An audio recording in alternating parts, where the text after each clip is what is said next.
Il y a bien longtemps, un vieux sage faisait bouillir de l'eau sous un arbre.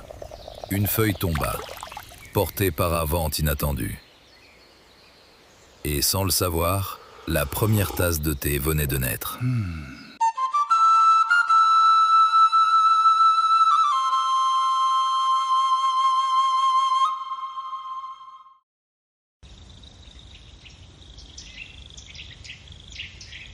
Caché dans la brume, le thé naît en silence. Ici, chaque feuille est cueillie à la main. 你看，这芽多嫩，今天的收成错不了。 Une simple plante devient un cygne.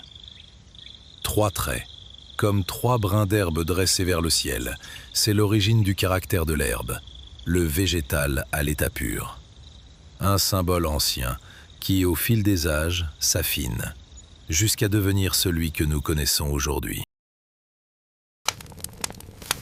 Sous les mains du maître, le thé est d'abord séché, puis lentement compacté, comme une mémoire que l'on préserve. Une mémoire parfois millénaire. Née d'un arbre qu'il a fallu apprivoiser, les anciens l'ont observé longuement avant de le tracer. Des branches qui s'étendent, des racines qui s'ancrent, un tronc qui relie le ciel et la terre. Ainsi naît le caractère, forgé par le regard et guidé par la nature.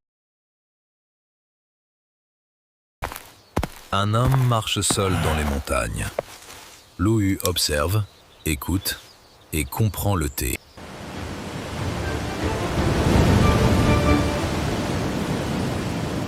L'eau pure qui descend de la montagne devient rituel entre ses mains. Le thé cesse d'être simple breuvage. Il devient un art. À son époque, la feuille est broyée, réduite en poudre, avant de rencontrer l'eau fumante. Au cœur de ce processus, l'homme, celui qui transforme et donne sens au thé. 你看那位大人，想护具想的头发都要掉光了。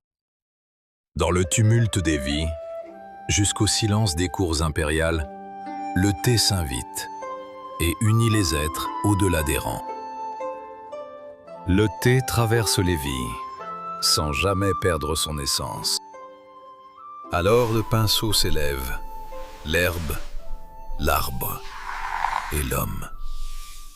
Cha, le thé. Un caractère né de la terre, façonné par l'homme, et élevé au rang d'art. Point de départ d'un périple de plusieurs siècles, né sous des dynasties oubliées, pour devenir ce lien invisible qui unit encore les hommes aujourd'hui.